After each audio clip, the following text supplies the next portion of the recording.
तेना क्लास दो हुई तबना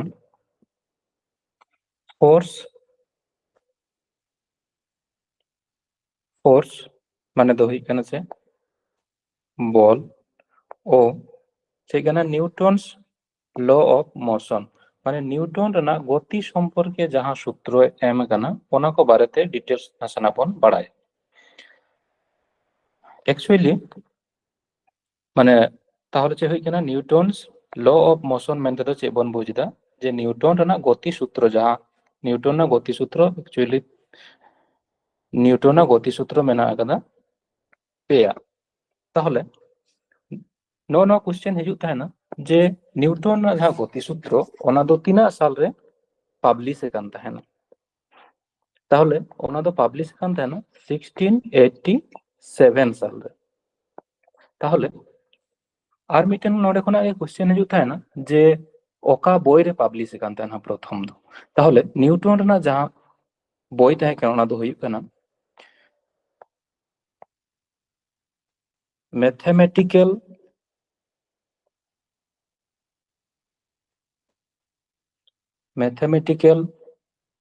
प्रिंसिपल्स of natural philosophy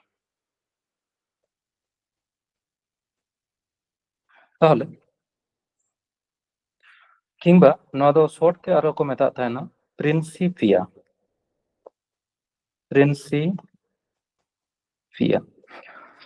ताहले निউটনস ना जहां पेया सूत्र एम काना ताहले ओना दो एक्चुअली तीना साल रे पब्लिश कान थाना 1687 साल रे जहां बोय ता थाय काना दो हुई काना mathematical principles of natural philosophy बा प्रिंसिपिया ताहले प्रथम बन आलोचनाया जे नोआ फोर्स बा बल मेनते दो चे बन बुझते हैं ना एक्चुअली फोर्स मेनते दो काटा बन बुझा जे कोनो किछु टानाव माने कोनो किछु पुल किंबा ठेलाव जहां दो बन मेता कना पुश ताहले कोनो किछु टानाव किंबा ठेलाव खातिर जहां बन अप्लाई तहेना ताहले कोनो किछु टानाव माने कोनो वस्तु मेना आकदा कना कोनो ऑब्जेक्ट मेना आकदा ओना टानाव खातिर किंबा ठेलाव खातिर जहां बन अप्लाई तहेना ओना दो हुयुग कना बल बा फोर्स ताहले नोआ जे बल रेना नोआ ना निर्दिष्ट मिटेन दिक मेना आकदा ताहले बल बल मेनते दो जे बन बुझते जे जहां कोनो किछु टानाव किंबा ठेलाव पुल किंबा पुश माने कोनो किछु टानाव किंबा ठेलाव खातिर जहां बन अप्लाई तहेना ओना दो बन मेता कना बल ताहले बल एक्चुअली नोआ रेना बल रेना एकक दो चे प्रथम नोआ बल रेना एकक दो हुयुग कना चे बल रेना एसआई एकक जहां ओना दो मेना आकदा ओना दो बन मेता थाना निউটन एक्चुअली जहां दो सर आइजैक निউটन प्रथम जेहेतु बल रेना बल डिफाइन लेदा ओना खाइते ओना एकक हो चे को दोहो कदा निউটन निউটन नोआ दो शॉर्ट ते एन बन ऑल तहन और बल रेना सीजीएस एकक दो चे बन बाड़ाया सीजीएस एकक दो बन बाड़ाया डाइन ताहले चे बन बुझ केदा प्रथम दो हुई कना बल कोनो पुश किंबा पुल कोनो किछु टानाव किंबा ठेलाव खातिर जहां बन अप्लाई थान ओना गे हुई कना बल आ बल रेना सीजीएस एकक हुई कना निউটन और एस माना सीजीएस एकक दो हुई कना डाइन और एसआई एकक हुई कना निউটन अच्छा बल एक्चुअली चेक मिटन बल ना तो निर्दिष्ट मान मेना आकदा और दिक मेना आकदा उनकान क्वेश्चन हिजुत है ना जेतो परे तार बन पढ़ाय बना जेमन स्केलार राशि और वेक्टर राशि माने क्वेश्चन हिजुत है ना जे হয়তো को एम केदा को কয়েকটা অপশন को एमा दा को जेमन बल मेना आकदा कार्य मेना आकदा বিভিন্ন অপশন को एम केदा जे नोआ खना दो ओकाटा दो स्केलार राशि बांग काना किंबा वेक्टर राशि बांग काना निंकन हो क्वेश्चन हिजुग तहना ताहले जहां राशि रेना दो जेमन बॉल बॉल रेना मिटे निर्दिष्ट जेमन 5 न्यूटन या 7 न्यूटन 10 न्यूटन जहां तना मिटन मान मेना आकादा और निर्दिष्ट दिक मेना आकादा ताहले ओना दो जहां रेना मान और दिक जहां तहन काना ओना दो बन मेता वेक्टर राशि वेक्टर वेक्टर राशि और जहांटा रेना दो शुधु मान के मेना आकादा ओना दो हुयुग कना स्केलर राशि स्केलर ताहले बॉल रेना दो जेहेतु निर्दिष्ट मान और दिक मेना आकादा ताहले नोआ दो हुयुग कना मिटन वेक्टर राशि और जे बन बाड़ाया जे 1 न्यूटन समान तीना डाइन हुई था ना 10 टू द पावर 5 डाइन ताहले 1 न्यूटन समान तीना हुई था ना 10 टू द पावर 5 डाइन एरपरे নিউটন রেনা প্রথম মানে ফার্স্ট ল দো চেক কানা মানে নিউটন না প্রথম গতি সূত্র দো চেক কানা যেমন নড়ে বন নেল ᱧᱟᱢ ᱮᱫᱟ যে মিটেন অবজেক্ট যাহা দো চালাত থেকে মেনা আকাদা আর মিটেন অবজেক্ট মেনা আকাদা নোয়া দো রেস্ট রে মেনা আকাদা মানে স্থির অবস্থা রে মেনা আকাদা তাহলে নিউটন রেনা প্রথম ফর্মুলা দো বা প্রথম ল যাহা হইব কানা ওনা দো চে মেন দে যে কোনো বস্তু মানে কোনো বস্তু जहां दो जहां ऊपर जतक्षण कोनो बल बाम प्रयोगा इना धाबी ओना दो स्थिर अवस्था रेगे तहना किंबा गतिशील वस्तु जदि तहना ताहले ओना दो सब समय गति रेगे तहना जेमन ओना गतिशील ना जहां वस्तु बन नेलदा ना दो सब समय गति रेगे तहना जतक्षण बा ओना ऊपर कोनो बल बन प्रयोग एदा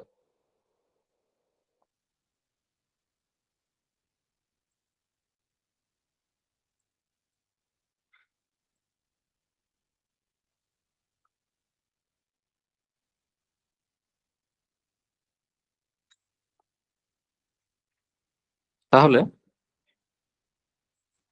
যদি কোনো বস্তু মানে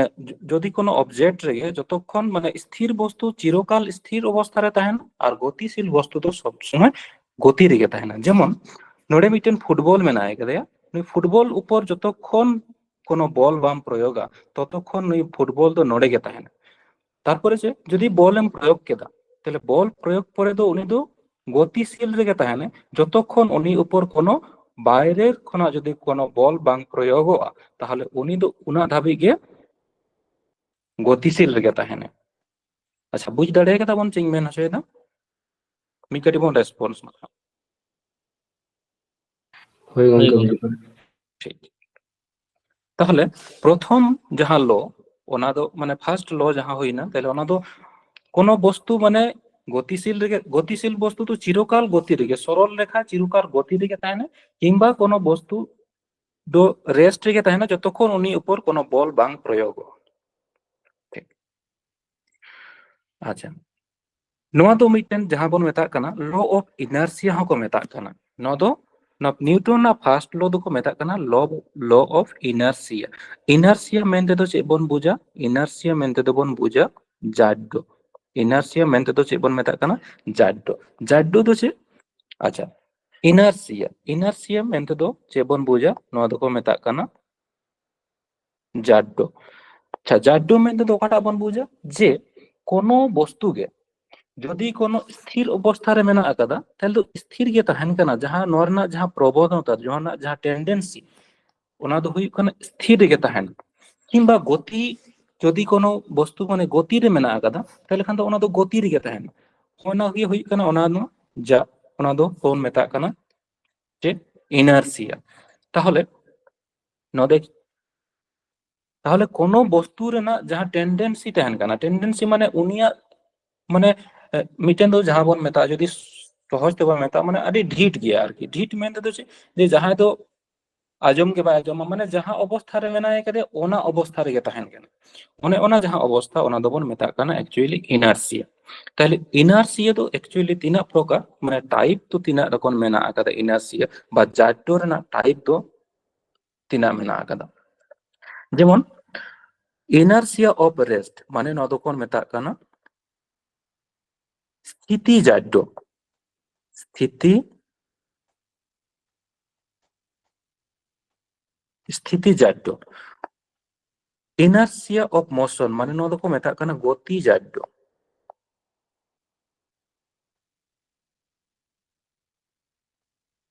গতি জাড্য। আর মিটেন হই কানা ইনার্সিয়া অফ ডাইরেকশন মানে নওয়া ᱫᱚ হই কানা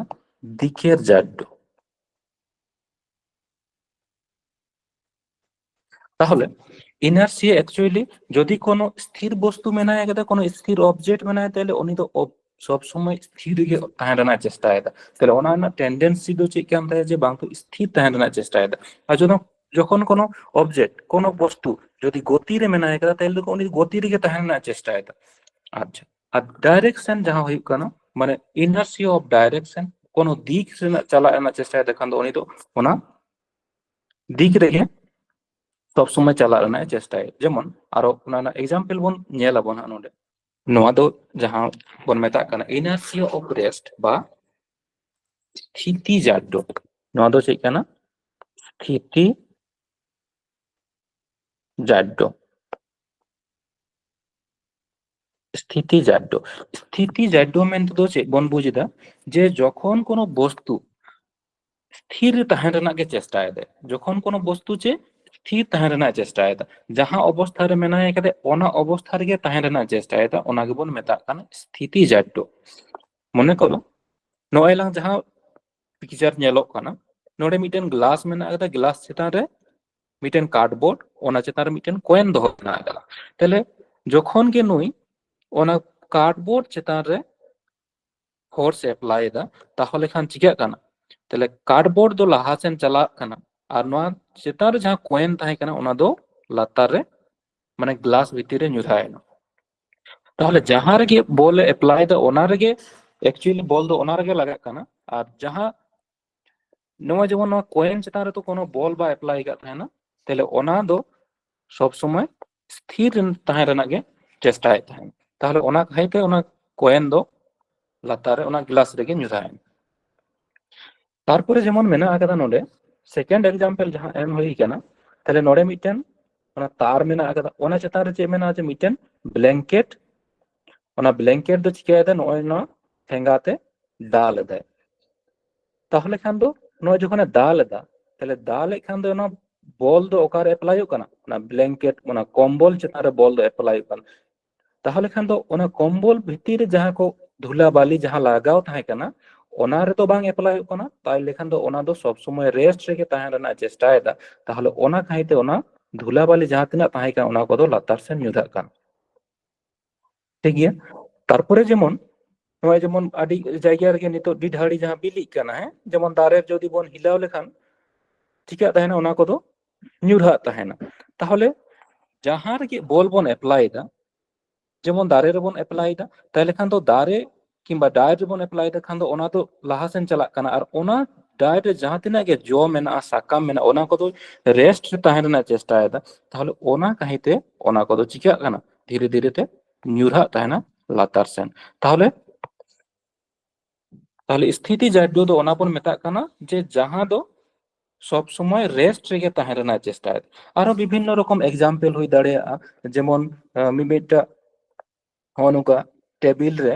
ᱧᱮᱞ ᱛᱟᱦᱮᱱᱟ ᱵᱚᱱ কখনো কখনো এক্সপেরিমেন্ট ᱠᱚ ᱠᱚᱨᱟᱣ ᱛᱟᱦᱮᱱᱟ ᱛᱚ ᱚᱱᱟ টেবিল রে টেবিল চেতান রে মিটেন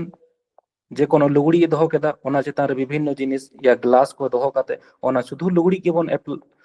যদি বন নোয়া লুগড়ি দিকে যদি ফোর্স বন এপ্লাইয়া তাহলে খান দো ওনা গ্লাস কো দো ওনা টেবিল রেগে তাহেন তাহেনা না লুগড়ি সাথে বাং ᱧᱩᱨᱦᱟᱜ তাহেনা। মানে যেহেতু ওনা দো আডি কম সময়তে যদি বন অচক গা তাহলে খান দো যাহা রেগে বল বন এপ্লাই দা ওনাটা গে অচগᱚᱜ তাহেনা যাহা ᱫᱚ বল বাং বন এপ্লাই তাহেনা ওনা ᱫᱚ সব সময় রেস্ট রেগে তাহেন রেনাᱜ ᱮ চেষ্টায়। ঠিক গিয়া? ওনা গে ᱦᱩᱭᱩᱜ ᱠᱟᱱᱟ স্থিতি জাড্য। ঠিক গিয়া? আরো যদি উনকানাᱜ কোনো এক্সাম্পল মেনা আকাদা কোনো যদি এক্সাম্পল মনে হুᱭᱩᱜ কান তাপে তাহলে খান দো লাই দাড়ᱮᱭᱟᱜ ᱯᱮ।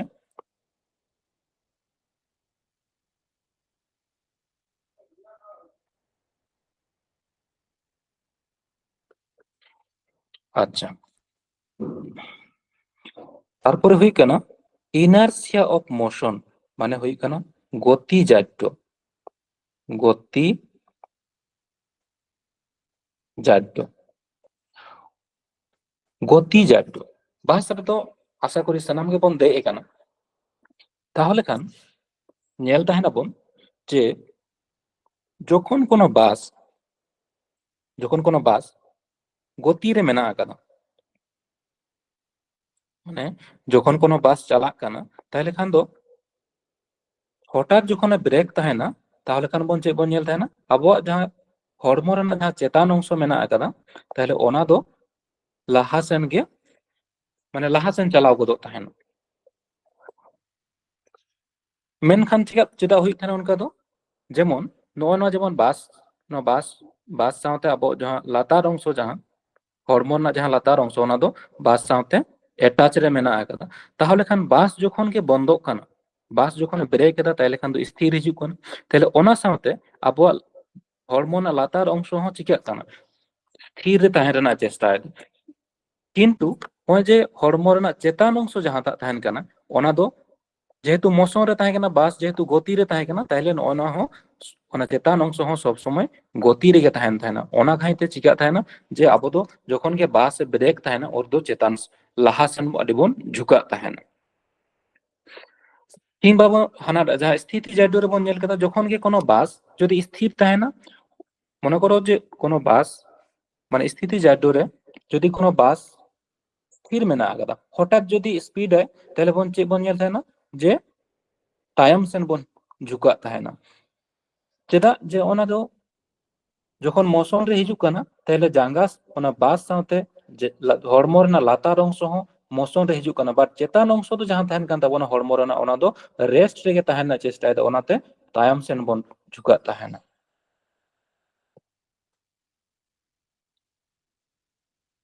ᱴᱷᱤᱠ ᱜᱮᱭᱟ ᱵᱩঝ ᱫᱟᱲᱮ ᱠᱟᱫᱟ ᱵᱚᱱ? ᱦᱮᱸ তাহলে নওয়া দো হুᱭᱱᱟ গতিজাড্য। আর মিটেন মেনা আকাদা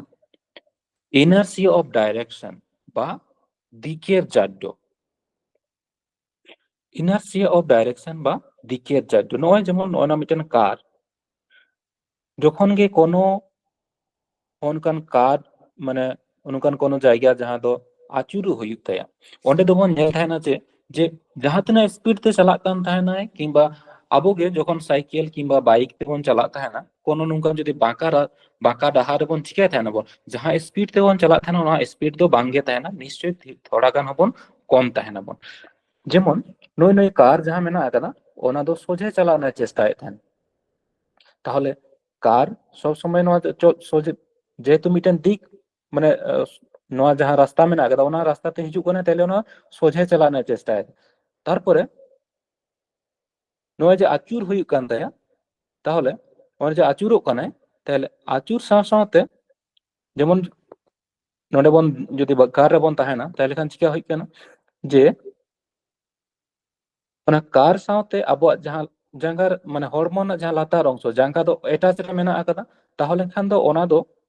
নোয়া সাথে নতে আচুরᱚᱜ কানা। কিন্তু হড়মো রেনাᱜ চেতান অংশ যেহেতু নোয়া দো গতি রে মেনা আকাদা তাহলে হড়মো রেনাᱜ চেতান অংশ দো না গতি রে তাহেন খাতির নয় নোয়া সেন মানে সোজে চালাক ᱨᱮᱱᱟᱜ চেষ্টায় দা আর লাতার অংশ দো যাহা সেন বাঁক মেনা আকাদা অন্তে আচুরᱚᱜ ᱨᱮᱱᱟᱜ চেষ্টায় দা। তাহলে খান দো আবো চেদ লেকা বন বুঝা যে বাহারে সেন উডুগᱚᱜ লেকা বন। তাহলে যখন সোজে ডাইরেকশন রে চালা মানে যেহেতু বাঁক রে আচুরᱚᱜ আয় তাহলে খান দো নুয়া মানে যে কোনো হড় রেনাᱜ জাঙ্গা ইয়া হড়মো ᱨᱮᱱᱟᱜ লাতার অংশ দো নোয়া কার সঙ্গে অ্যাটাচ মেনা আকাদা তাহলে কার যাহা সেন চালা অন্তে গে চালা। কিন্তু চেতান অংশ যেহেতু মোশন রে তাহে কানা তাহলে মোশন রে মানে গতি রে যদি তাহে কানা তাহলে খান দো ওনা দো সোজে চালাক ᱨᱮᱱᱟᱜ চেষ্টায় দা। মেনখান চিকা তাহেনা বন যে ᱪᱮᱫ ᱞᱮᱠᱟ ᱵᱚᱱ ᱵᱩᱡᱟ যখন নৌকা যদি স্পিড তেবন আচুরᱚᱜ তাহলে খান দো বাহারে সেন উডুগᱚᱜ ᱨᱮᱱᱟᱜ বন মানে বাহারে সেন মিটেন বল এপ্লাইᱚᱜ কান লেকা বন বুঝ তাহেনা। ওর দো বন চিকায়া যে বাঁক কাতে যেমন সাইকেল যদি বন চালাওয়া তাহলে সাইকেল তো সোজে বাং চালাও কাতে সাইকেল নাসেনা বন চিকে তাহেনা বন নাসেনা বন গাंडे তাহেনা বন অনুকান বাঁক রেদো তাহলে নোয়া দো হুᱭᱩᱜ ᱠᱟᱱᱟ গতি বাং নোয়া দো হুᱭᱩᱜ ᱠᱟᱱᱟ দিকের জাড্য দিকে হুম ঠিক গᱮᱭᱟ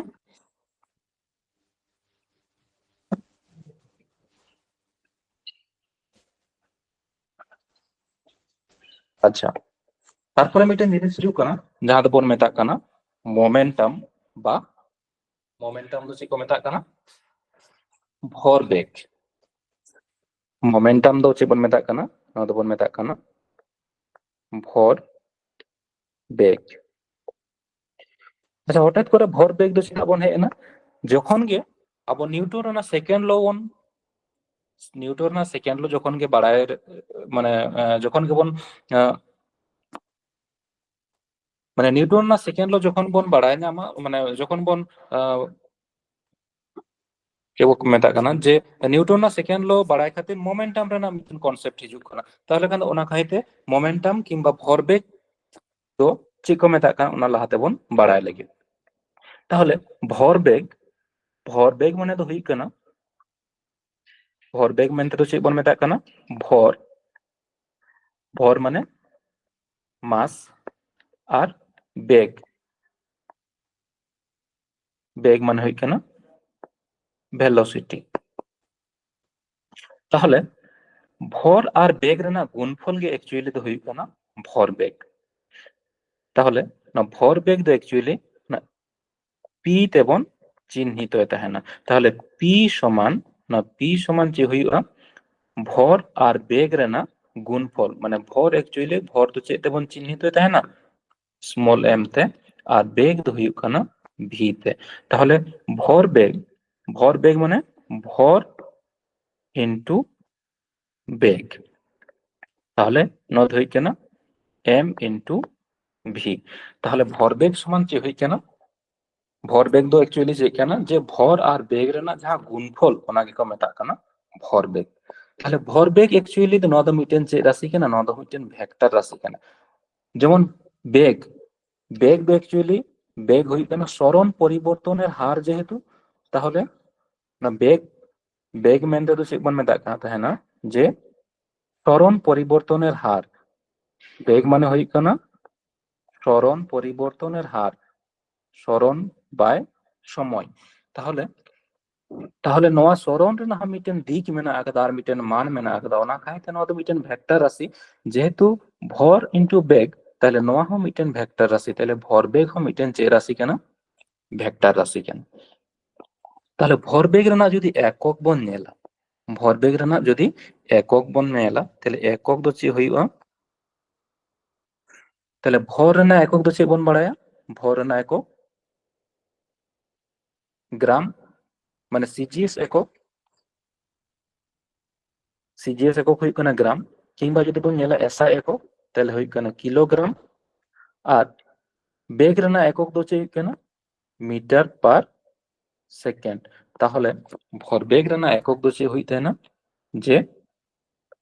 কিলোগ্রাম মিটার পার সেকেন্ড তাহলে এসআই একক দো চে হুইনা kilogram into metre by second আর সিজিএস একক দো চে হুᱭᱩᱜᱼᱟ সিজিএস একক দো চে হুᱭᱩᱜᱼᱟ গ্রাম সেন্টিমিটার পার সেকেন্ড তাহলে ভরবেগ দো যে হুᱭᱩᱜ ᱠᱟᱱᱟ মনে করো যে কোনো আᱹᱰᱤ ᱦᱚᱲ ᱜᱮ ক্রিকেট ᱵᱚᱱ ᱠᱷᱮᱞᱚᱜ ᱛᱟᱦᱮᱱ তাহলে মনে করো যে মিটেন ক্রিকেট বল মেনাᱭ ᱠᱟᱫᱮ ᱩᱱᱤᱭᱟᱜ ভর সাব কাগ মে 0.5 কিলোগ্রাম যদিও ইনা গান দো বাং হুই তাহেন আᱹᱰᱤ কম গে হুই তাহেন আর বেগ সাব কাগ মে মানে অ্যাকচুয়ালি ভর আর বেগ ভরবেগ যাহা হুই কানা তাহলে যাহায় ভরবেগ যাহা তিনা বেশি হুই তাহেনা যে কোনো অবজেক্ট রেনা কোনো বস্তু রেনা যাহায় ভরবেগ যত বেশি হুই তাহেনা উনি আটকাও তে উনা বেশি বল অ্যাপ্লাই হুই তাহেনা মনে করো যে কোনো সাইকেল তেম চালাক কানা মনে করো কোনো সাইকেল তেম চালাক কানা তাহলে আমা ᱟᱪᱪᱷᱟ ᱱᱚᱜᱼᱚ ᱱᱟ ᱡᱟᱦᱟᱸ ᱯᱷᱳᱨ ᱟᱪᱪᱷᱟ ᱯᱨᱚᱛᱷᱚᱢ ᱡᱟᱦᱟᱸ एग्जाम्पल ᱮᱢᱟᱜ ᱠᱟᱱᱟ ᱡᱮᱢᱚᱱ ᱠᱳᱱᱳ ক্রিকেট বল মেনায় ᱠᱟᱫᱟ ᱛᱟᱦᱞᱮ ক্রিকেট বল ᱥᱟᱵ ᱠᱟᱜ ᱢᱮ 0.5 কেজি মেনায় ᱠᱟᱫᱟ উনি চালাক কানে 40 মিটার পার সেকেন্ড বেগতে তাহলে নুই আটকাওতে মানে নুই মনে করো কোনো ক্যাচ এম তাইলে খান তো নুই ক্যাচতে যাহা তিনা বল এপ্লাইয়া যদি নোয়া রেনাᱜ বেগ যদি আরো বাড়তিয়া তাহলে খান তো 40 মিটার পার সেকেন্ড খনা যদি 80 মিটার পার সেকেন্ড হইয়া ইয়া যদি 100 মিটার পার সেকেন্ড হইয়া তাহলে যাহায়া মানে ভর বেগ মানে তিনা হই কান নুয়া 0.5 ইন্টু 40 নোয়া যদি 80 তাহলে খান তিনা হই কান 0.5 ইন্টু 80 তাহলে যাহাটা রেনাᱜ গে ভর বেগ যাহা তিনা বেশি হই তাহেনা উনি আটকাওতে তো উনা গে বেশি বল এপ্লাই হইতে তাহেনা মনে করো যে কোনো সাইকেল তেম চালাক কানা কোনো সাইকেল তেম চালাক কানা যদি স্পিড মেনা তামা সাব কাগ মে 10 কিলোমিটার প্রতি ঘন্টা তাহলে যখন কোনো সাইকেল তেম চালাক কানা যদি আমা স্পিড মেনা 10 কিলোমিটার প্রতি ঘন্টা তো ব্রেক যদি নোডে যদি আটকাও লাগাওয়া মানে ব্রেক লাগাওয়া তাহলে খান দো যাহা তিনা বলেম এপ্লাইয়া আর যদি সাইকেল না বেগ 10 কিলোমিটার খনা সাব কাগ মে যে 20 কিলোমিটার প্রতি ঘন্টাম চালাক কানা 20 কিলোমিটার প্রতি ঘন্টা তাহলে নোয়া হো ব্রেক তে কি একই গে ফোর্স বন এপ্লাই হুই তাবন তাই তাবন পে যে ᱵᱟᱝ ᱡᱟᱦᱟᱸᱭᱟᱜ ᱵᱮᱜᱽ ᱢᱮᱱᱟᱜ ᱟᱠᱟᱫᱟ ᱥᱟᱵ ᱠᱟᱜ ᱢᱮ ᱱᱩᱭᱟᱜ ᱵᱷᱚᱨ ᱵᱟᱝ ᱜᱮ ᱮᱠᱤ ᱜᱮ ᱜᱚᱝᱠᱮ ᱢᱮᱱᱟᱜ ᱟᱠᱟᱫᱟ ᱱᱚᱣᱟ ᱥᱟইকেᱞ ᱨᱮᱱᱟᱜ ᱢᱟᱱᱮ ᱡᱟᱦᱟᱸᱭ ᱪᱟᱹᱞᱩᱭᱮᱫᱟ ᱩᱱᱤᱭᱟᱜ ᱵᱷᱚᱨ ᱟᱨ ᱥᱟইকেᱞ ᱨᱮᱱᱟᱜ ᱵᱷᱚᱨ ᱥᱟᱵ ᱠᱟᱜ ᱢᱮ ᱮᱠᱤ ᱜᱮ ᱢᱮᱱᱟᱜ ᱟᱠᱟᱫᱟ ᱛᱟᱦᱞᱮ ᱠᱷᱟᱱ ᱫᱚ ᱱᱚᱰᱮ ᱡᱟᱦᱟᱸ ᱛᱤᱱᱟᱹᱜ ᱯᱷᱳর্স ᱮᱯᱞᱟᱭᱚᱜ ᱠᱟᱱᱟ ᱥᱮকেন্ড ᱴᱟᱜ ᱯᱟর্ট ᱨᱮᱦᱚᱸ কি একই গে বল এপ্লাই ᱠᱟᱛᱮ ব্রেক দাঁড়াᱭᱟᱜᱼᱟ ᱵᱟᱝᱟ ᱜᱚᱝᱠᱮ তাহলে খান ᱫᱚ ᱪᱮᱫ ᱵᱚᱱ ᱧᱮᱞ ᱫᱟ ᱡᱮ ᱡᱟᱦᱟᱸᱭᱟᱜ ᱵᱷᱚᱨ ᱵᱮᱜ ᱡᱟᱦᱟᱸ ᱛᱤᱱᱟᱹᱜ ᱵᱮᱥᱤ ᱛᱟᱦᱮᱱᱟ তাহলে উনি ᱫᱚ উনি আটকাওতে উনাᱜ গে বাড়তি বল এপ্লাই হুᱭᱩᱜ তাহেনা তাহলে বুঝ দাᱲᱮ ᱠᱟᱫᱟ ᱵᱚᱱ ভর বেগ অ্যাকচুয়ালি ᱫᱚ ᱪᱮᱫ ᱠᱟᱱᱟ হ্যাঁ গংকে ঠিক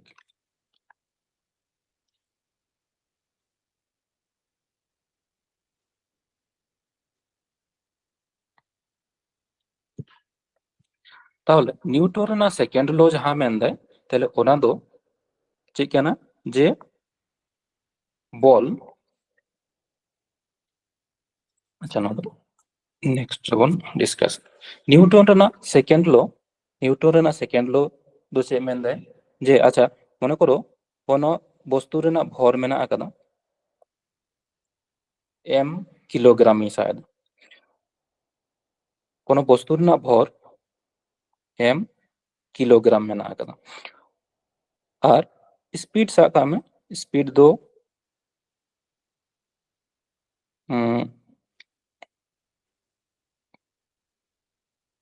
u মিটার পার সেকেন্ড ইয়া সাব কাগ মে যে 4 মিটার পার সেকেন্ড মেনাᱜ ᱟᱠᱟᱫᱟ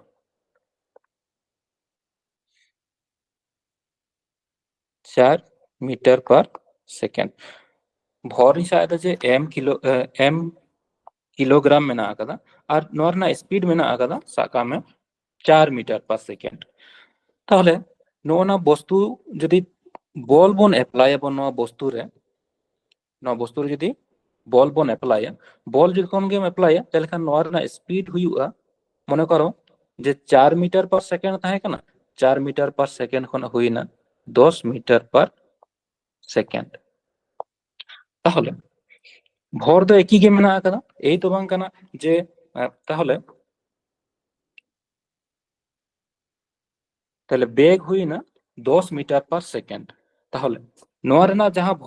ভর বেগ তা যাহা তাহে কানা তাহলে নোয়া রেনাᱜ ভর বেগ তিনা হই ᱠᱚᱜ ᱠᱮᱭᱟ 4 metre per second into m মানে 4 ইনটু m তাহলে নোয়া হুই কানা তিনা যে 10 মিটার পার সেকেন্ড কিন্তু ভর তো একই গে মেনাᱜ ᱟᱠᱟᱫᱟ তাহলে ভর ᱫᱚ হুই কানা তিনা ভর বেগ তাইলে তিনা হুই কানা ভর মানে m ইনটু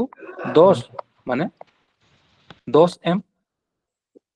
তাহলে যখন গিয়ে বল বন এপ্লাই দা তাহলে বল বন এপ্লাই লেখান চে হুই কানা ওনা রেনাᱜ ভর বেগ রেনাᱜ পরিবর্তন হুᱭᱩᱜ কানা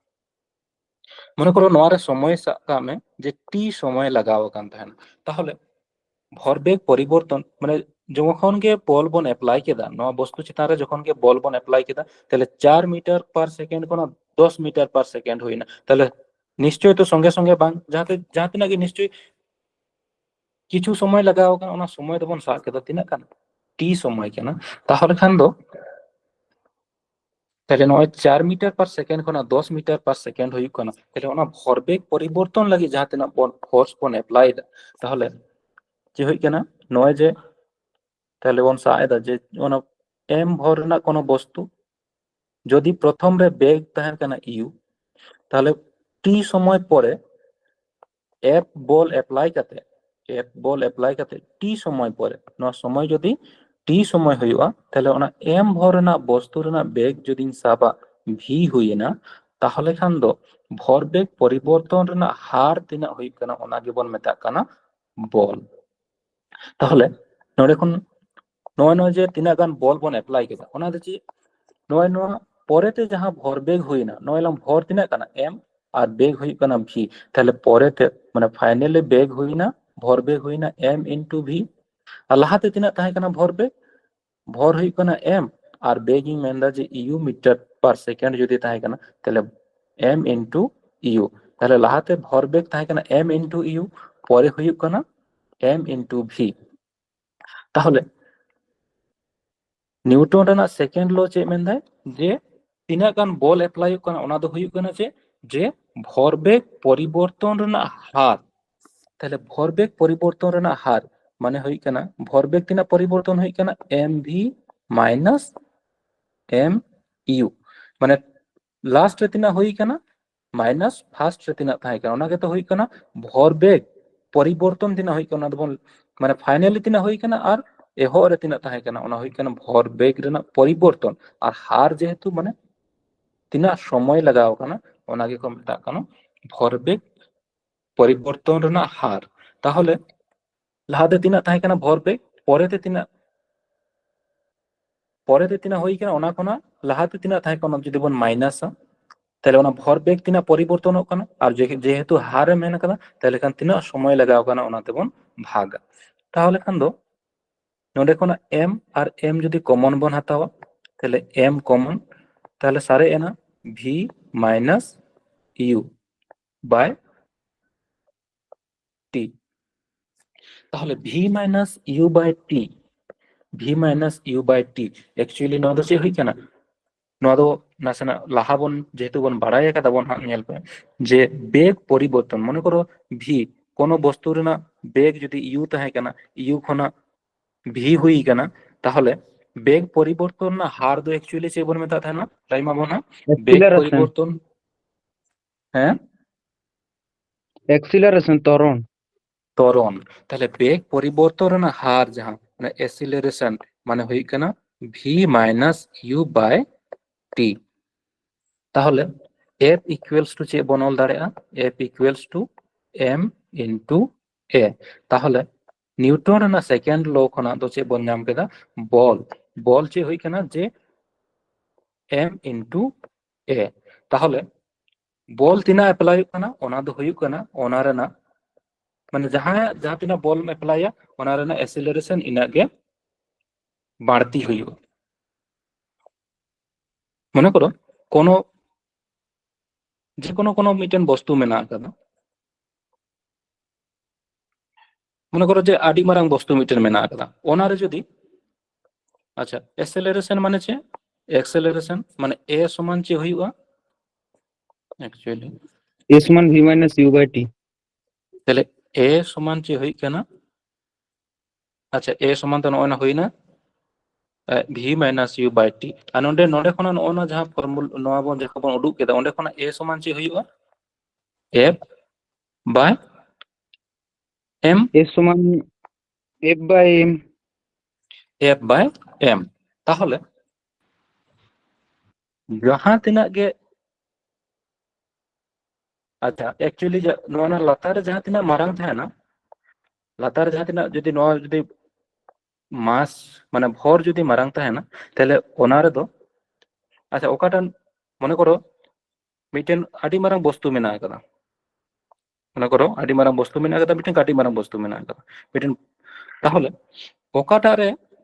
নোয়া রᱮᱱᱟᱜ ᱫᱚ ভর লাটু মাস বাড়তি গিয়া আর নোয়াটা রᱮᱱᱟᱜ ᱫᱚ কম গিয়া। তাহলে এসিলারেট মানে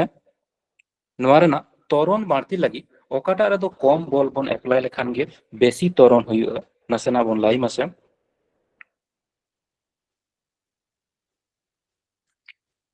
মনে করো গᱚᱝᱠᱮ ᱟᱨ ᱱᱚᱣᱟ ᱢᱤᱫ ᱡᱮ ᱪᱷᱚᱴ ᱵᱟᱝ ᱟᱸᱡᱚᱢ ᱴᱷᱤᱠᱟᱹ ᱞᱮᱱᱟ। মিটেন বস্তু মেনা আকাদা যাহা দো আটি আটি মারাং মেনা আকাদা আর মিটেন দো কাটি বস্তু মেনা আকাদা। তাহলে খান দো ওকাটা বস্তু এসিলারেট মানে ত্বরণ যাহাটা বন বাড়তি লাগি দোয়া তাহলে খান দো ওকাটা রে কম বল এপ্লাই লেখান গে বেশি ত্বরণ হুᱭᱩᱜᱼᱟ। হুডিᱧᱟᱜ ᱨᱮ ᱜᱚᱝᱠᱮ কাটিয়া ᱡᱟᱦᱟᱸ রে ᱦᱩᱰᱤᱧᱟᱜ মনে করো ᱢᱮᱱᱟᱜᱼᱟ কোনো হ্যাঁ তাহলে খান দো যাহাটা গে কাটি অবজেক্ট মেনা আকাদা যাহাটা কাটি বস্তু মেনা আকাদা ননা ভর যখন গে কাটি গোয়া তাহলে খান দো ওনা রে দো एक्सेलरेशन जहाँ ढेरोआ तीना नोआ काटिगोआ उना गे एसिलेरेशन चिका बाड़तिया और जहाँ तीना गे मारांग ऑब्जेक्ट हुआ ताहले खान एसिलेरेशन इना गे काटिगोआ। जेहेतु मने करो लातारे जुदी दुई तहना मने करो 1/2 मेना आकदा और 1/10 ताहले ओकाटान लाटू माने ओकाटा मारांग कना माने 1/2 जहाँटा रे तो ओना मास जहाँटा रे काटी हुआ ओना गे एक्चुअली लाटू हुआ और नो दो 1/10 माने लातारे जहाँ तीना माने हर जहाँ तीना मारांग हुआ ओना दो इना गे ভ্যালু ইনা গে চিকা কমোয়া। তাহলে খান দো যাহাটা মারাং অবজেক্ট যে কোনো মারাং অবজেক্ট তাহলে ওনার দো ওনার না এসিলারেশন মানে ওনার না ত্বরণ বাড়তি লাগি দো বেশি ফোর্স অ্যাপ্লাই হুᱭᱩᱜᱼᱟ। আর যদি কোনো কাটি যে কোনো কাটি অবজেক্ট থাকে না কাটি বস্তু থাকে না ওনার খান দো মনে করো কোনো কাটি যে কোনো টুকরা কাঠ টুকরা মেনা আকাদা ওনা তো আটি সহজ থেকে যদি মানে কম বল অ্যাপ্লাই করতে গিয়ে আটি বেশি ত্বরণ নাম দাঁড়ায়। আর ত্বরণ দো কাটা বন মেতা কানা যে ওনা বেগ পরিবর্তন না হার যাহা ওনা দো হুᱭᱩᱜ কানা ত্বরণ। ঠিক গিয়া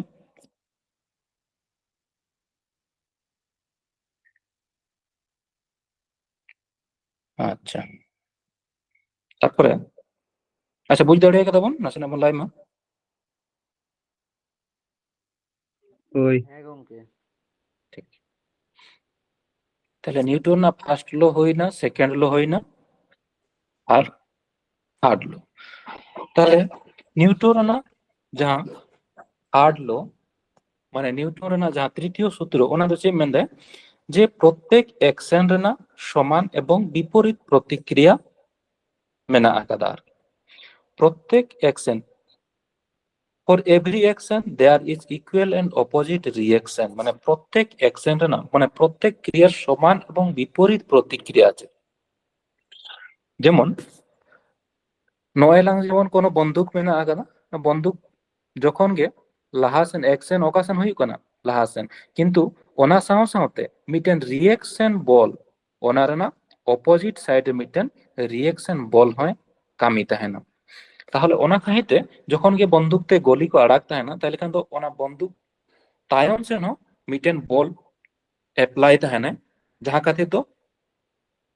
গলি আড়াক সময় ঝাটকা নামত তাহেনা মিটেন। সেকেন্ড রে হবন নেল দা নুই যাহা সেন অ্যাকশন नोते एक्शन रे ताहले खान दो उनी ऑपोजिट साइड रे हो मिटेन रिएक्शन बल अप्लाई दे। नय जेमन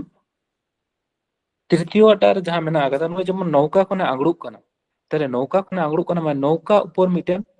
फोर्स अप्लाई दे नौकार ऊपर मिटेन एक्शन अप्लाई दे तार फले नुई दो आरो ना नौका उनिया ऊपर मिटेन रिएक्शन बल अप्लाई दे जार फले उनी दो नोडे आदि जोरे लेबे लेन खान दो लाहा सेने हिजुक ताहेन।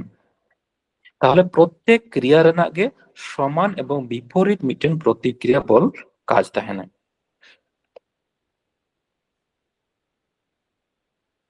ঠিক গিয়া তাহলে নুই যেমন নোডে নোডে খন অ্যাপ্লাই দে নোডে নৌকা উপর মিটেন एक्शन अप्लाई दो মানে एक्शन फोर्स अप्लाई दे তাহলে নৌকা হো উনি চিতারে মিটেন রিঅ্যাকশন মানে ওনা উপরে হম এটা রিঅ্যাকশন বল अप्लाई দে যার ফলে নুই দো হিজুক কানে মানে টাড়ি রে আংড়ু দাঁড়িয়ে কানে নৌকা খনা। কিংবা আরো যেমন ক্রিকেট বন খেলো খান বন যেমন তিন ক্রিকেট খেল মেনা আকাদা তাহলে ওনে যেমন ক্রিকেট বল ना बैट रे हिजू कने माने और बैट हो उनिया ऊपर नॉय जेमन क्रिकेट बॉल जखन के बैट रे हिजू है तेले उनी ऊपर मिटन एक्शन अप्लाई कना फोर्स तेले ना बैट हो उनी ऊपर मिटन रिएक्शन बॉल अप्लाई दा जार फले उनी दो ताहले चे हुई केना जे प्रत्येक क्रिया रेना गे मिमिटा माने प्रत्येक क्रिया रेना गे समान एवं विपरीत प्रतिक्रिया मेना आकादा ताहले सेकेंड लो थर्ड लो हो कंप्लीट अच्छा क्वेश्चन को वन नेल महा नोडे चे मेने जे ए मैन 40 माने 70 kilogram man push a 50 kilogram man with a force of 50 newton, then how much force has a 50 kg man push the other person? माने चे मेंदे mitten बारया person में आगा किना जहां भोर में आगा 40 किलोग्राम और मिटन में आएगा उन्हें भोर दो में आगा 50 किलोग्राम ताहले नुई जदि ठेलावे तीना बोलते 50 নিউটন বলতে তাহলে 50 গ্রাম মানে 50 কিলোগ্রাম যাহা ব্যক্তি মেনায় গেলে উনি তো নই উপরে তিনা বলে অ্যাপ্লাই লাইতে বলবে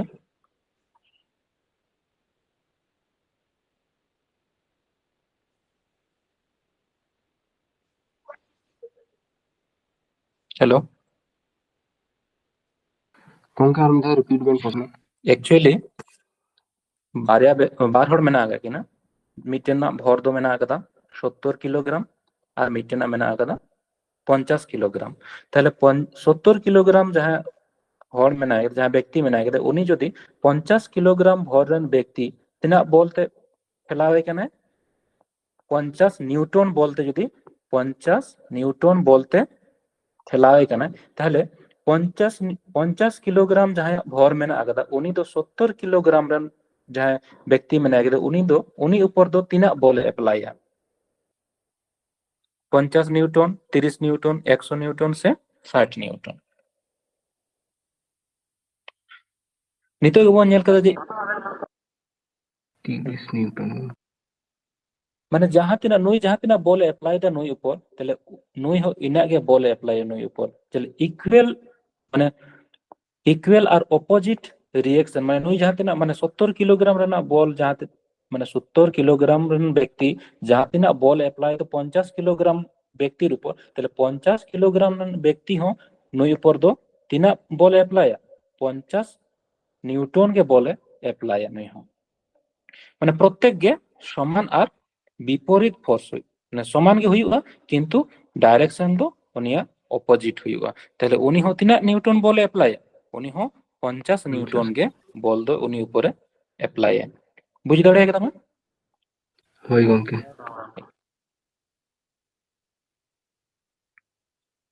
नेक्स्ट क्वेश्चन में आगरा जे the tendency of an object at rest stay at rest and an object in motion stay in motion is called माने जहां टेंडेंसी जे कोनो ऑब्जेक्ट ना जहां रेस्ट जदी मेनाय खान दो उनी दो रेस्ट रे के ताहें रेना चेष्टा माने स्थिर वस्तु स्थिर रे के ताहें रेना चेष्टा है किंबा कोनो मोशन माने कोनो वस्तु जदी गति रे मेनाय कदे तले खान दो उनी दो गति रे के ताहें रेना चेष्टा है ताहले ओना दो चेद दोन मेता कना वेलोसिटी से फोर्स से मोमेंटम से इनर्शिया वेलोसिटी माने हुई कना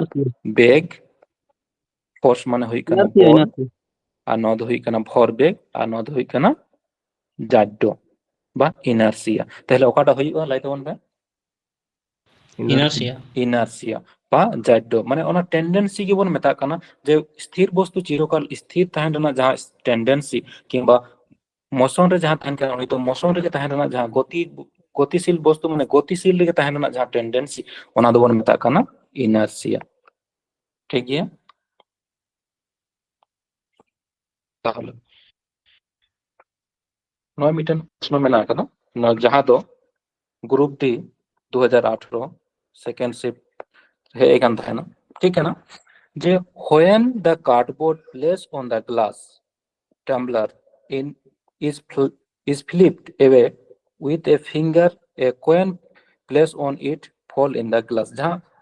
जहाँ बो नेल केदा जे मिटन ग्लास रे चे थाहे कना मिटन कार्डबोर्ड थाहे कना ओना चेतान रे मिटन कोइन थाहे कना जुदि ओना कार्डबोर्ड बोन फ्लिप ताहले खान दो ओना कोइन चिका कना लातार रे न्यूरा कना ताहले खान दो ओना दो which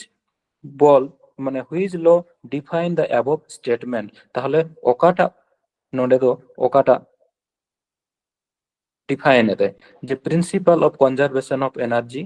say law of inertia সে নিউটন রেনা থার্ড ল সে principle of conservation of momentum Law তাহলে of নদো ওকাটা inertia. হইও Law of inertia. তাহলে নদো হই Option কানা B. ল অফ ইনার্সিয়া মানে হই কানা নদো হই কানা Newton রেনা first law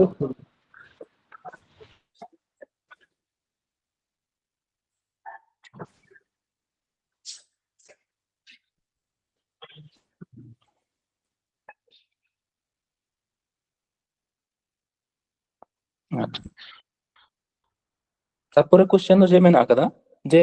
rocket launching is based on which law তাহলে রকেট যাহা বো লঞ্চ তাহেনা ওনা দো ওকাটা ল উপর বেস মেনা আকাদা তাহলে রকেট যে কোনো রকেট যখন কো লঞ্চা তাহলে নোয়া দো ওকাটা মানে রকেট কো যখন কো লঞ্চ তাহেনা তাহলে ওনে আদিগান চিকা তাহেনা যে যে যাহা জ্বালানি মেনা আকাদা জ্বালানি যখন को রাপাগা তাইলে খান দো ओना चिकाय थाना ओना दो लातार सेन मिटेन बॉल अप्लाई थाना और रॉकेट दो चेतन से चला थाना ताहले नय जे लातार सेन मिटेन एक्शन अप्लाई दा जार फले ओना रॉकेट दो चला कना चेतन से ओना रिएक्शन बोलते चेतन से चला कना ताहले खान दो नवा दो ओकाटा लो डिफाइन दे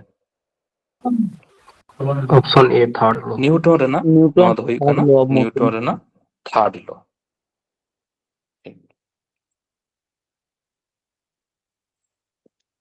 अच्छा পরের কোশ্চেন যাহা মেনা আকাদা যাহা দো আরআরবি এলপি টেকনিশিয়ান 2018 रे है एकांत है ना जेमेंदा when a stationary bus start moving the people standing in it fall in back direction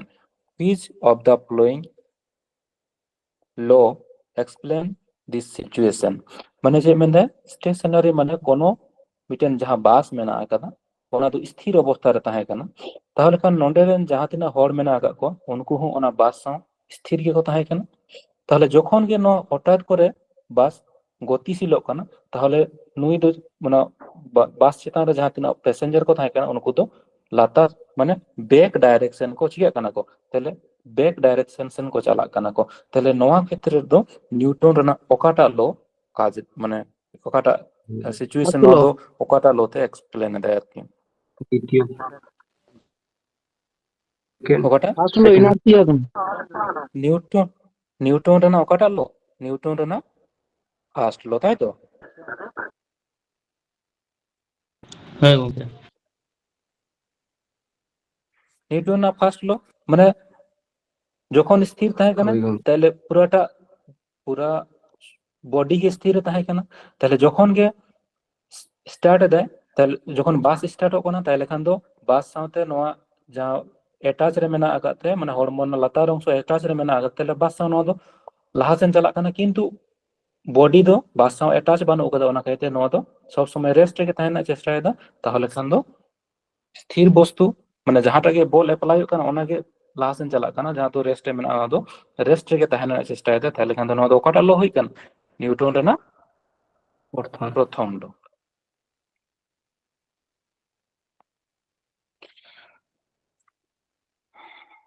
তাহলে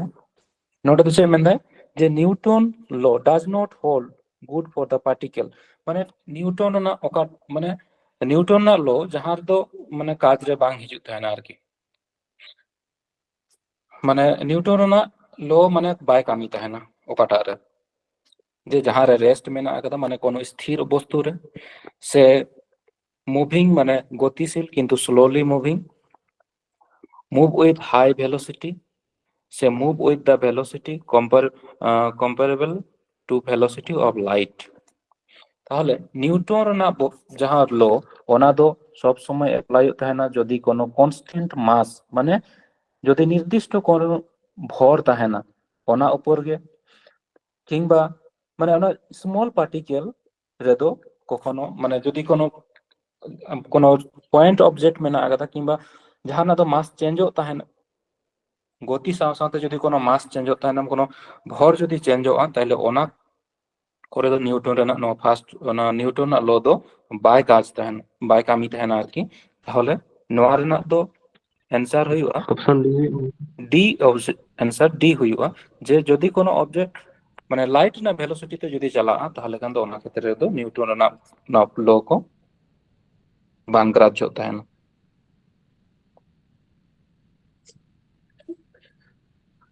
তাহলে next question Mena আকাদা when a repulsive force মানে repulsive force মানে হইক কানা বিপরীত মানে যাহা বন মেতা কানা অ্যাকশন আর রিঅ্যাকশন যাহা হইক কানা মানে ক্রিয়া প্রতিক্রিয়া মানে ক্রিয়া দো হইক কানা বল আর প্রতিক্রিয়া দো যাহা প্রতিক্রিয়া বল হইক কানা না দো হইক কানা repulsive force is applied in the opposite direction the angle between the two direction মানে যদি নয় নতে যদি অ্যাকশন হইক কানা তাহলে নয় না অপোজিট ডাইরেকশন হইক কানা রিঅ্যাকশন তাহলে ওনা অ্যাকশন আর রিঅ্যাকশন মানে ক্রিয়া আর প্রতিক্রিয়ার মধ্যে যাহা কোণ তৈরি কানা ওনা দো তিনা হইবা 180 তাহলে নিয়া ডাইরেকশন তে হইক কানা অ্যাকশন আর অপোজিট ডাইরেকশন তে হইক কানা রিঅ্যাকশন তাহলে অ্যাকশন আর রিঅ্যাকশন মধ্যে যে যাহা কোণ হইক কানা ওনা দো তিনা হইক কানা 180 ডিগ্রি তাহলে নয়া দো হইবা 180 ডিগ্রি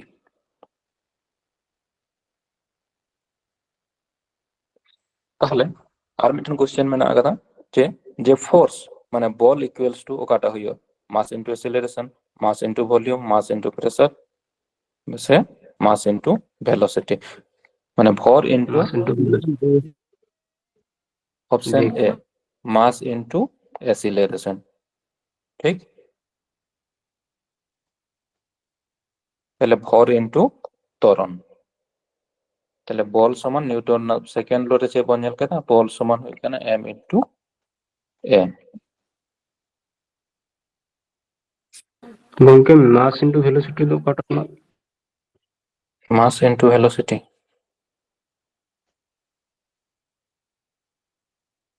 মাস ইনটু ভেলোসিটি মানে ভর ইনটু বেগ তো যাহা তো ভর বেগ বন মেতা কানা ও ওই গঙ্কে বুঝলি p ইনটু mv হ্যাঁ সব আচ্ছা নবন করা আম যে মানে যে a মানে যাহা না 2 kg object is moved at an acceleration of 4 meter per second square the total force applied on it তাহলে নড়ে ভর মানে m Mena আকাদা 2 KG R a মেনা আকাদা তিনা যে 4 মিটার পার সেকেন্ড স্কয়ার তাহলে বল সমান তিনা হইব লাইতে বন ভাই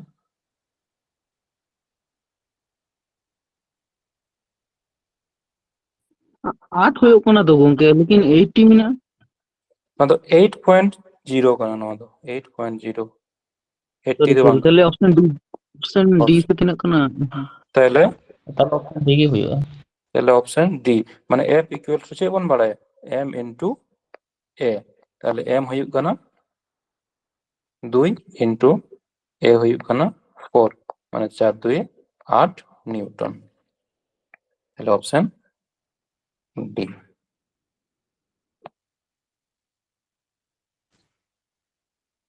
আচ্ছা প্রথম কোশ্চেন ই লাই লিগে যে a constant force act on an object of mass 5 kilogram of a period of 2 seconds this increase the velocity of object from 4 meter per second to 7 meter per second find the amount of force used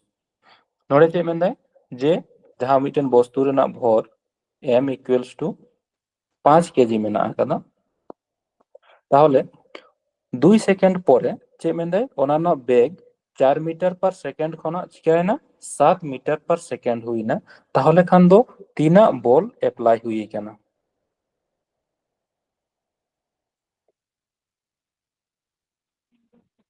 তাহলে ভর বেগ তিনা তাহে কেনা প্রথম রে বেগ তাহে কেনা তাহলে you তাহে কেনা 4 মিটার পার সেকেন্ড তারপরে পরবর্তী কালে তিনা হই কেনা 7 মিটার পার সেকেন্ড মানে ভি হুই কেনা 7 মিটার পার সেকেন্ড আর সময় তিনা লাগাও কেনা সময় লাগাও কেনা মানে টি সময় 2 সেকেন্ড তাহলে বল সমান তিনা হইব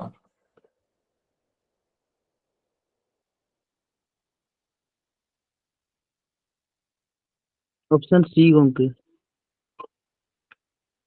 অপশন সি আচ্ছা বল সমান যেবন বাড়ায়া ভর বেগ পরিবর্তন রনা হার বল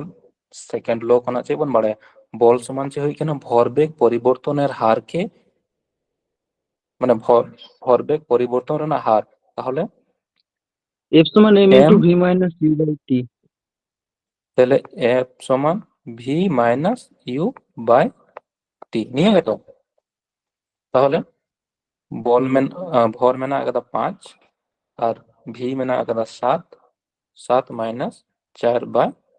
2 তাহলে তিনা হই কেন 5 ইন্টু 3 বাই 2 মানে হই কেন 15 বাই 2 মানে 7.5 নিউটন ঠিক আছে হই গঙ্কা नेक्स्ट क्वेश्चन में ना आगना जे 10 kilogram metre per second change in momentum of an object in 0.02 second the force act on the object মানে সে মেন্দে ভরবেগ এম মেনা আকাদা ভরবেগ তিনা মেনা আকাদা যে 10 kilogram meter per second change the momentum of an object in 0.2 second then force তাহলে force তো তিনা হইব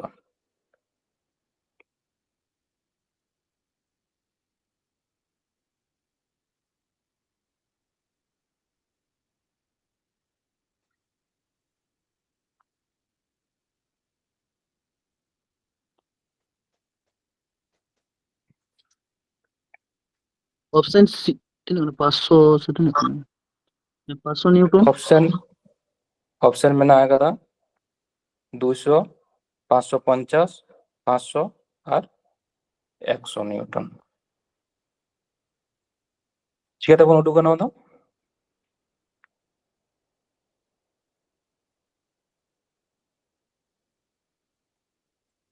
ভরবেগ তিনা মেনা আগাদা ভরবেগ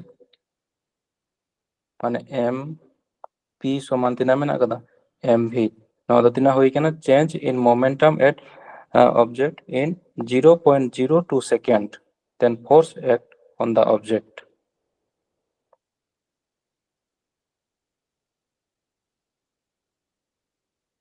তাহলে ফোর্স সমান তিনা হইব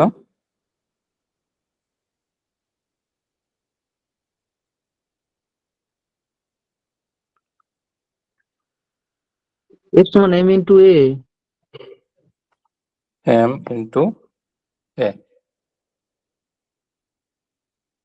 তাহলে খান দো মাস acceleration momentum नोंडे दो मेना आगदा momentum तिना मेना आगदा 100 10 मीटर किलो 10 हाँ चलेगा ऑल दमे कटिज गे ᱧᱮᱞᱚᱜ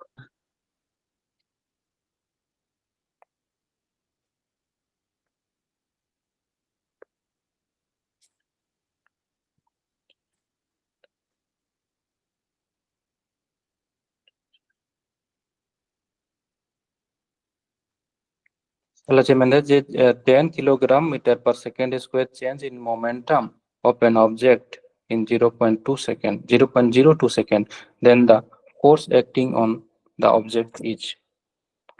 মানে ফোর্স তিনা এপ্লাইᱚᱜ ᱠᱟᱱᱟ ᱚᱸᱰᱮ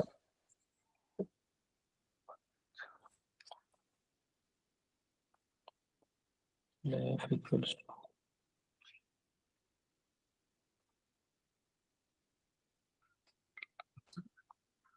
ᱥᱮ ᱡᱟᱦᱟᱸ ᱵᱚᱱ ᱠᱚᱨᱟᱣ ᱠᱮᱫᱟ ᱠᱷᱟᱱ ᱞᱟᱭ ᱢᱟ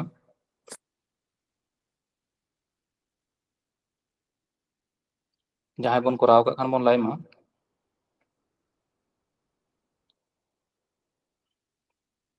गंके नोआ दो मास दो कर नोआ ना भर दो ई समान एम भी पूरा मोमेंटम में ना मतलब भरबेग में ना ভরবেগ m মেনা আকাদা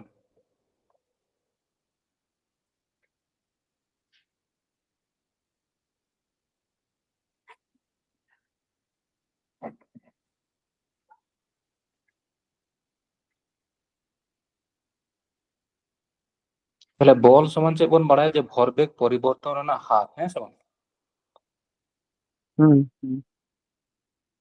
তাহলে বল সমান হইুক কানা ভরবেগ পরিবর্তনের হার তাহলে ভরবেগ তিনা চেঞ্জ কানা ভরবেগ তিনা চেঞ্জ কানা ভরবেগ পরিবর্তন হার গে তো হইুক কানা বল মানে নয় না যাহা M V minus M U by টি তাহলে ওনা চেঞ্জ কানা যাহা ভরবেগ ওনা তিনা মেনা কাদা 10 কিলোগ্রাম মিটার পার সেকেন্ড তাহলে ওনা ভরবেগ হইুক কানা মানে চেয়ে মেনদে যে ভরবেগ চেঞ্জ ইন মোমেন্টাম মানে নিনা kilogram metre per second square change in the momentum of an object তাহলে ওনা ভরবেগ তিনা পরিবর্তন কানা তাহলে তিনা পরিবর্তন কানা ওনা দো মেনা কাদা 10 কিলোগ্রাম মিটার পার সেকেন্ড তাহলে আর সময় তিনা লাগাও কানা 0.02 সেকেন্ড তাহলে নয়না যদি বন দশমিক বন অর্চক লেখান চিকে যেটা 100 হইও তাহলে না 2 দিয়ে 5 তাহলে তিনা হয় কেন 500 নিউটন ঠিক গিয়া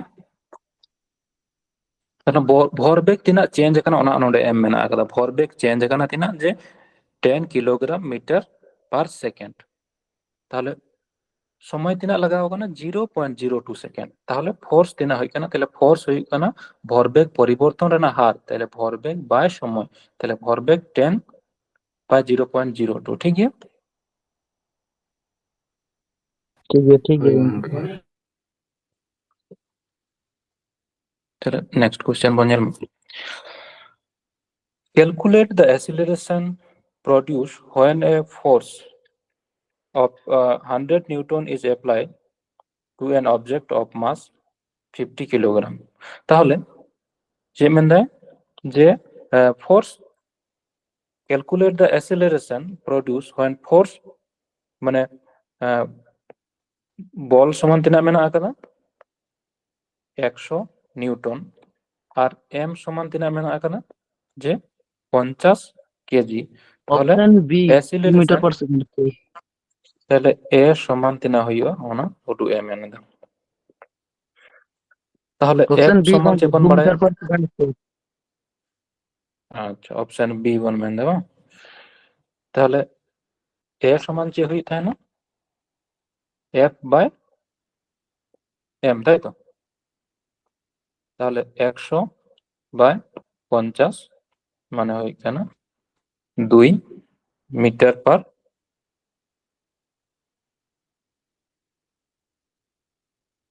অপশন বি বন মেন দাও আচ্ছা অ্যাসেলারেশন ন দো চেয়ে হই কেন ন দো অ্যাকচুয়ালি মেনা আকাদা metre per second square metre per second square नो तो जहां बन मेन ना तो मीटर सेकेंड स्क्वायर में ना का ऑप्शन बी रे दो और नो तो होई गना -2 माने होई गना चेतार पावर माने नो तो निके बन all दाड़े metre per second square किंतु नो तो होई गना एक्चुअली नो तो मीटर सेकेंड स्क्वायर किंतु एक्सीलरेशन माने नो तो एकक से कना मीटर पर सेकेंड स्क्वायर माने ओना माइनस m में ना का है नासेना ठीक ठाक बांग ऑल होई गना তাহলে নট অ্যাকচুয়ালি অপশন এ রে তো মেনা আকাদা 2 মিটার পার সেকেন্ড স্কয়ার আর অপশন বি রে তো তাহে কেনা 2 মিটার সেকেন্ড স্কয়ার তাহলে ওকাটা হইবা অপশন এ হইবা হ্যাঁ আচ্ছা যাহা নয় না ঘন ᱱᱚᱜᱼᱚᱭ ᱱᱚᱣᱟ ᱡᱟᱦᱟᱸ ᱤᱭᱟᱹ ᱨᱮᱱᱟᱜ ᱮᱥিলারেশন ᱨᱮᱱᱟᱜ ᱮকক ᱫᱚ ᱪᱮᱫ ᱠᱟᱱᱟ ᱞᱟᱹᱭ ᱛᱟᱵᱚᱱ ᱯᱮ? मीटर पर सेकंड स्क्वायर। हाँ, मीटर पर सेकेंड स्क्वायर माने मीटर पर सेकेंड स्क्वायर तो नॉय नोडे जेबन बन नेल मा हाँ।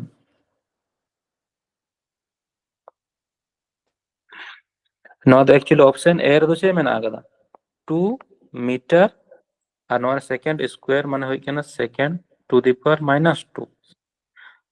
माने नॉ दो निके हबन ऑल दारे metre per second square option A और ऑप्शन बी रे दो चे केना नॉ द मीटर सेकेंड स्क्वायर माने मीटर इनटू सेकेंड स्क्वायर किंतु एक्सेलरेशन ना दो चे केना मीटर पर सेकेंड स्क्वायर तो তাহলে ওনা খাইতে নো দো -2 এম মেনা আকদা হ্যাঁ তাহলে অপশন এ দো হইবা ঠিক